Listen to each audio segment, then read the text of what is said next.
Today, I'm going to be walking through the exact checklist that we give our new clients before we even touch the ad manager. What's going on, gang? It's your boy Jerry the Arrowhead coming back at you with a brand new video.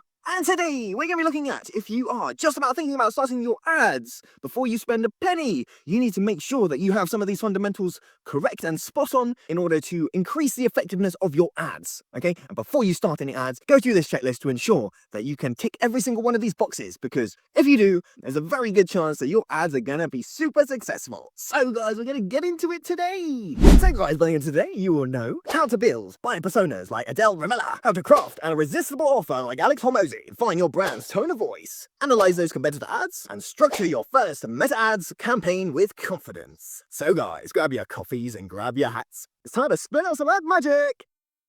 Okay guys, so we are going to go through the step-by-step process on what we need to do for this checklist, right? So you need to make sure that you do all these things before we start any ads, right? Now, first of all, tip number 1 is identifying your target market. Now, we use the principles from Adele Ravella's book, Via Expectations, okay? This is an amazing book. Guys, go through this, okay? What you'll learn is how to create customer persona models that actually make a difference, move the needle, guys, okay? So I see a lot of customer persona models, they look okay, but they don't tap into those buying behaviors, those human desires, and all those intricacies that leads to decision making. So I recommend this book. They have a structure and a workflow to follow in order for you to maximize your buyer personas, and I encourage you to do that. So tip number 1, guys, go through this book. You will learn things like the priority initiatives of your customers, like what made them decide to act, why is now the right time, what are some success factors, like what does success look like to them, any perceived barriers, so what are some resistance as to why they might not want to join, what are those barriers, ultimately really understanding the buyer's journey as a whole, then realizing that there are different buyers' journeys, and therefore you really get a good understanding as to the decision making of that buyer persona when you can articulate it so very vigorously. So guys, I'm going to show you an example of one that we did for one of our clients. Here is a demonstration of a persona model that we drew up for a client, and here this is one for a client specifically focused on students. And what we've done here, we're going through each of these individual sections, okay, and articulating them using data from either a CRM or speaking to the customer directly. Okay, it's really important that we speak to the customer and get some understanding why they are acting the way they're acting, okay? And then we can build out a buyer persona model that reflects really accurately the buying and decision-making behaviors of your customer, okay? So we need to start with the customer, guys, okay? Step number 1, starting with the customer. Use the buyer personas book and go through and create your buyer persona models, and then that gives you the foundation layer to build up everything that you do. Ultimately, you are building a business for your customer, you're not building it for yourself, and therefore, if you can be as customer-centric as possible, that will allow you to have the best ads. So, step number 1, start with buyer personas, guys. The next suggestion that I would give is another part of this fundamental layer. Step number 2, craft a compelling offer, Alex Hormozy style. This is a fantastic book that will help you, that has a framework that will allow you to curate an offer that is so good that people cannot say no. And that is exactly what we need to do, guys, okay?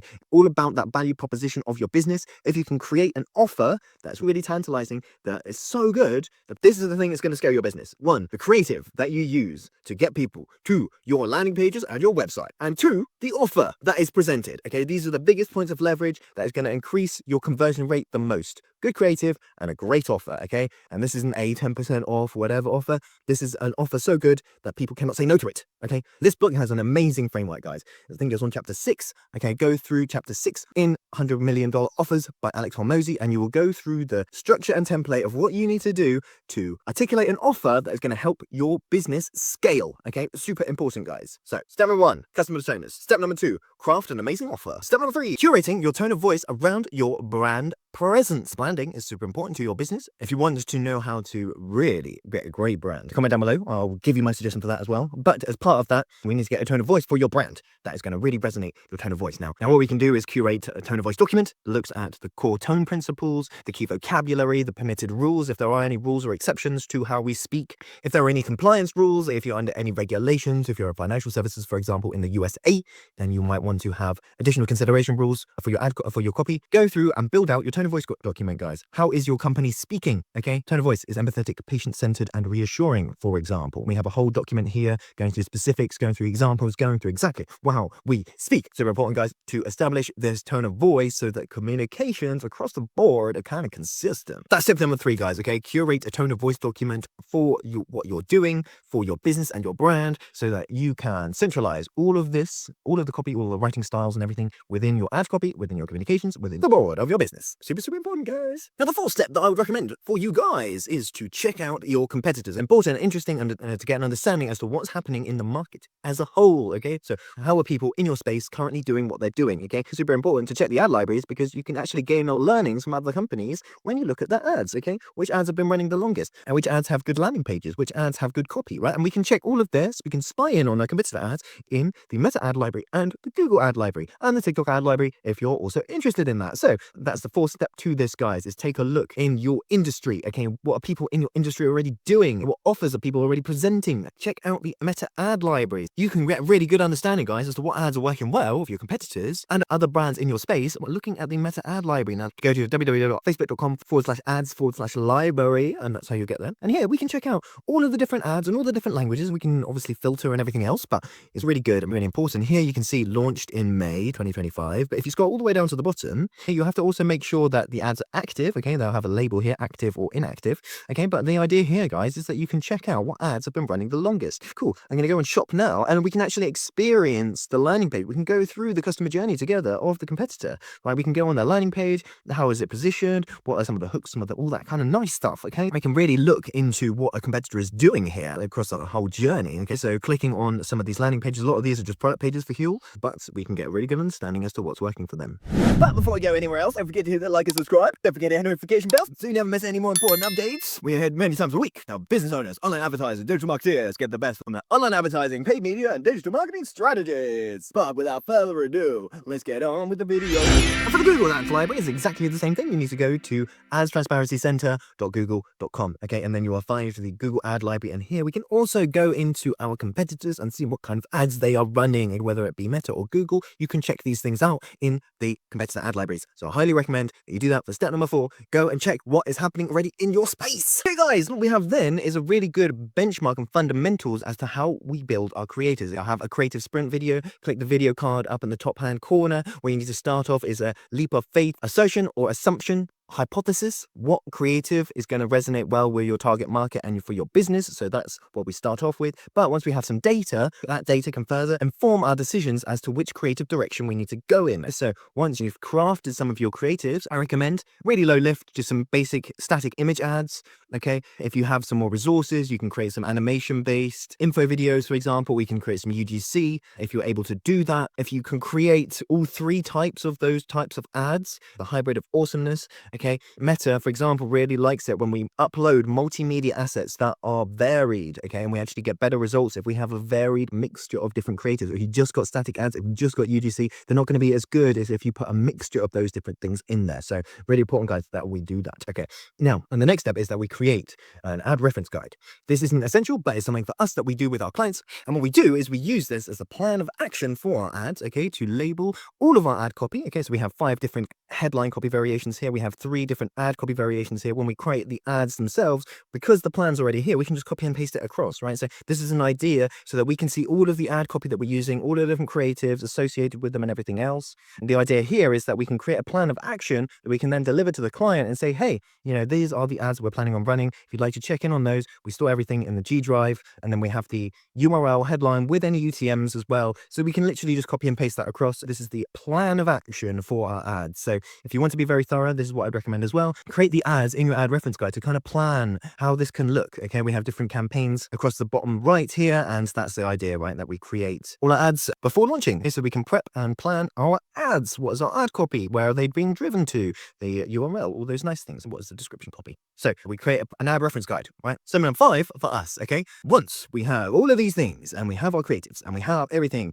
planned in our ad reference guide, then we can open the ads manager and we can start creating our ads. Okay, everything else is here. Now, the next step number 6 is going to the ads manager, but we need to make sure that all of our events fire correctly. And I'm going to show you exactly how to do that. This is presuming that you've obviously already set up your Meta Ads Manager. If you haven't, that is the next step. Go and create your Meta Ads Manager account. And then when you do, it will look something like this interface here. Obviously, we have the campaigns level, we have the ad setters level, and the ads level. This isn't a tutorial on how to use the ads manager. This is just a basic. Okay, we open the ads manager. Now, the next thing before we create any ads is to ensure that the conversion journey is absolutely spot on. Okay, so to do this, guys, the next step is navigate to the events manager. And here is the space where we can configure our pixel. Okay, super important that we have a pixel on our website. And then we have conversion events mapping the user journey so your ad AI can then learn and bring you more results around the things that are working for your business. For example, it can calculate the drop-off for a checkout purchase and see,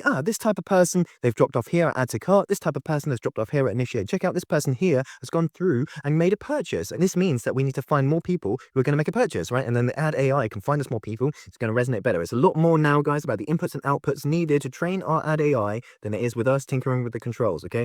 This isn't going to be a video on how to set up your conversion events, but this is really important. This is the next on the checklist, guys, to make sure your pixel is set up, firing correctly. So the first step is to open up the events manager and to see that the pixel has been installed. You'll see here the data around your pixel that is being collected. And then underneath that, you'll see all of the different conversion events that are linked to your pixel. Now, if you want to watch a video on how to think about those conversion events and how to set those up, I'll put a card in the right-hand corner so that you can watch a video on how to set up conversion events with the rest of this checklist, guys. This is what we need to do now, is check through the conversion journey, right? And to do that, after you've set up your pixel, after all the conversion events have been fully set up, then you're going to go to test events. You're going to scroll all the way down to the bottom, and here where it says confirm that your website's events are correctly set up, you're going to press here and you're going to type in the URL of your website, okay? And then you're going to go through the conversion journey yourself, okay? To test, what it will do is we'll fire all the conversion events that are linked throughout that journey in real time so that you can see what's firing, what's not, and you can debug any of the conversion journey mapping in the test events section of the pixel in the events manager. Okay, once everything is firing and you know the customer journey is fully mapped out with your conversion events so the ad AI can really see what's going on in your customer journey, what's happening where, then we're going to go here to the left hand side. We're going to go to the campaigns level. We're going to press on campaigns and we're going to create our first ad, guys, using everything that we've combined, everything from the ground up. Now we create our first ad, and this is the first step to creating our ad. I'm not going to go through the step-by-step process on how to create ads, but here you go to campaigns and then you go and create your ad. It's really important you pick the right objective. Okay, so there's 2 points where ads optimize currently in 2025, and that is at the campaign level. So what we're looking at here, are you driving for sales, awareness, ad promotion, etc., or at the creative level? Okay, so what offers are you presenting and what creatives are you using in your ads? They're the two biggest leverage points in the ads manager system. The ad set level is becoming more and more erroneous than ever with the AI tools and the Advantage Plus functionality that they have there. So it's not as important anymore. And that's why I'd also advise is that focus on which campaign you want to have, which one's going to have the biggest leverage for your business. Don't worry so much about awareness or traffic or engagement, and really going to drive value to the bottom line here. And there's a lot more measurable in terms of results is leads, ad promotion, and sales. Okay, and you can break these down. So sales is like a conversion action, right? We got catalog, cool campaigns, messenger campaigns, all those kind of things. You're driving an action in the sales campaign. Sales equals action, conversion action, right? The same with app install is the conversion action, right? Leads is submitting your lead details. Okay, that is the conversion action. Engagement can be like post clicks. There's no real reason that you might have a traffic campaign because ultimately you want action driven in your business. Okay, you don't just want traffic into your website. You want people to take action on that traffic, right? And so you need valuable traffic that is going to take action. That's why I'd always recommend starting off with these 3 campaigns. These are the ones that are going to drive value to that bottom line of your business. It's super important to start off with some campaigns that are going to actually drive an effect and drive revenue for your business. And that's it, guys. We go through the ad creation process here. Typically we go manual, sales, setup, etc. But whatever you want to do we have our plan of action, you have your ad reference guide. So all you need to do is, now that you've planned your ads, copy and paste them across, and then you can implement the ads here and set them live. So I'm not going to show you how to create those ads, but that is all the fundamental checklists that we would do before we create any ads. Okay, so hopefully that was useful to you. Comment down below if you got any questions. Guys, this is the same system that we use in our agency. If you want full frameworks, if you want offers, if you want to sign up for what the AdWizard team has next, join the waitlist down below, no pressure whatsoever. Click the link down below to make your email address and be the first to hear about the latest exclusive offerings that the AdWizard team is bringing you guys so that you can master your ads completely and confidently, just like an ad wizard. Thank you so much for all the love and support. And that's it for today, guys. Hopefully that was useful. Hopefully that was interesting. Hopefully now you have a really good understanding as to what you need to do before you create any ads, the checklist that you need to go through. Remember, don't launch without a persona. Make your offer so good it feels unfair. Lock in that tone of voice. Study your competition. Only then should you open the ad manager? I'm your boy Jerry the Ad Wizard, and thank you so much for watching. I love every single one of you. I appreciate all the support. If you want to watch a video on how to teach Meta on your marketing funnel, okay, how you want to map out your conversion events for Meta, press this video over here. I've got a brand new walkthrough that goes over that very nicely. You can catch me on LinkedIn at Jerry Griffiths, on Instagram at Jerry Ad Wizard, on X Jerry Ad Wizard, and Jerry Dreadlocks everywhere else. Thank you so much, guys, for watching. I'm your boy Jerry the Ad Wizard, and wherever you are in the world, I bid you peace and love and a wonderful rest of your day. And as always, I will catch you in the next one.